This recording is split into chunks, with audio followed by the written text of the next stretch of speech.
Permeability defines the ability of a reservoir to permit the flow of fluids. It is measured in darcies or millidarcies and is represented by the letter kappa. A permeability value can be indicated, but not directly measured from well-logged data. Core analysis, however, can provide an actual measurement. According to Darcy's law, the volume of fluid flow per unit of time, Q, is equal to the negative of the permeability multiplied by the cross-sectional area, multiplied by the pressure gradient, and divided by the viscosity of the fluid and the length of the rock sample.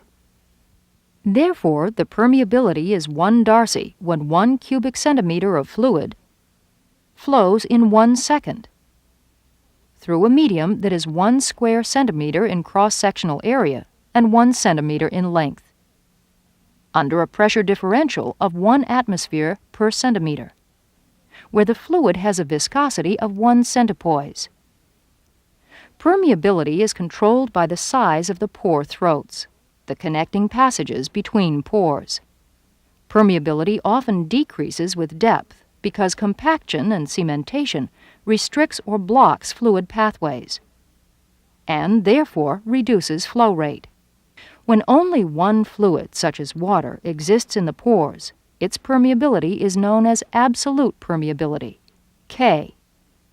When 2 fluids are present, such as oil and water, the permeability of the oil is known as its effective permeability, K sub O. The effective diameter of the pores through which the oil is flowing is reduced by the water, which adheres to the grains. Therefore, effective permeability is less than absolute permeability. And finally, relative permeability, K sub RO, is the ratio of the effective permeability of a given fluid to its absolute permeability. Standard curves plot the relative permeabilities of the 2 fluids as a function of water saturation.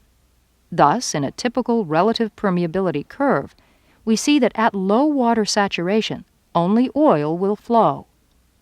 As the water saturation increases, the relative permeability of the oil decreases until some critical level is reached, at which both oil and water flow. The oil flow continues to decrease and the water flow to increase as water saturation increases.